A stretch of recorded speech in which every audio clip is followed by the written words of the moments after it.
Magandang hapon po. Una po ako pagbati sa ating kakasal pa lang, no? Si Myla at si Jalal. Congratulations in advance po. Gusto ko lang ibahagi sa kanya na ang pag-aasawa ay isang sagrado na bigay ni Allah. Binigay sa atin para may makatuwang tayo sa buhay. No? Hindi lang ang pangangailangan ay maibibigay ng magulang natin. Hindi lang ang gusto natin ay maibibigay ng kapatid natin, kamag-anak natin. May mga bagay na hindi kaya ibigay ng kamag-anak natin pero kaya ibigay ng ating asawa.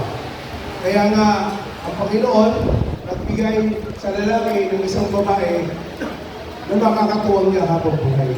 No? Yan ngayon yung papasukin ni Jalal sa araw na ito.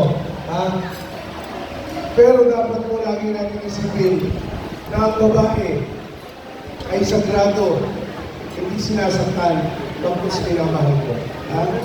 Alam ko naman po, ang mga Muslim brothers, mapagmahal po yan, no? Ang dami ko naman na-meet na Muslim brothers, no? Dito sa Barangay Palati, simulan sa Paul. Karamihan yan na-encounter ko ng Muslim brothers, sa totoo lang. Iisa lang asawa. Diba? Iisa lang asawa. Oh. Karamihan. Iisa lang asawa. Pero sabi ko, nagtataka ko bakit isa lang. Kasi gano'n lang daw sila magmahal talaga isa lang. Pero sa traditional Muslim, pwede kang mag-asawa, di ba? Na ilan? Apat. Parang gusto ko lang mag-Muslim eh. Medyo ko lang po. Magagalit si Kapitana. Yun po. Mapagmahal naman po ang mga Muslim. Pero sa mag-asawa dapat lagi po natin iniisip yung rose. Alam niyo yung rose? Alam niyo po yung rose? Yung bulaklak? R stands for respect. Dapat po lagi nagre-respetuhan ang mag-asawa. Yung po, obedient, dapat lagi nagdadalanan. Lagi pong tawag natin ito, nagsusunuran sa gusto ng mag-asawa. Pagka yung asawa mo, may init ang ulo, huwag mo na sabayan. Pabayaan mo na bukas o kaya mamayang ating gabi, malamig na ulo niya. Tama? Tama sa ano? Diba? Ayan. Tapos yung next po, sincere. Dapat lagi po tayong tapat sa asawa natin. Ito yung gusto ko sa Muslim. Kanina nagpupwento kami ng ating mga salampulis.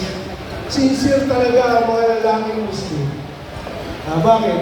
Kasi pag meron silang gustong asawain o mapapangasawa, sinasabi nila doon sa unang asawa nila. Siguro yun ang ulam namin Christian, hindi kami Muslim. Ay, hindi kami makapagsabi sa tradisyon namin. Sampal ako po. Sampal daw ang aabuti namin. Sampal ang aabuti natin. Kailangan po sincere tayo.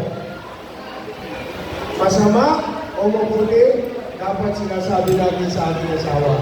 Walang kakampi sa atin, sa buhay natin, kundi ang ating asawa. At yung letter E, ano yung E? Eternity, habang buhay na pagmamahalan. No? So, pag yan po ay nasunod ng isang mag-asawa, ay pagpapalangin ni Allah. Ibigay ng isang magandang buhay, magiging magkakaroon ng malakas ang pangatawan at magbubuo ng isang matatag na pamilya. Muli po, congratulations Jalal and Myla, and of course, sa ating presidente na si Saima at sa kanyang better-half at saka po yung parents po ng bride. So, congratulations po at welcome po mga Muslim brothers and sisters dito po sa ating multi-purpose po na bagong-bago. Saima lang nag-pinag dito. Sabi ko nga, si Saima lang nag-pinag dito. Walang iba. Kaya pwede naman po kayo mag-request para gamitin ito. Letter lang po. Bigay nyo lang po sa aking sekretary si Roda para po magamit nyo po itong multi-purpose. Magawa po ito. Ilayon po para po sa Barangay Palati. No? Ayan, sabi ka natin. Nakalimutan ko nga pati si Dr. Ronald, si Director Nasis, si Gagawa, sa po, lahat po kayo. Welcome po sa Barangay Palati. Assalamualaikum.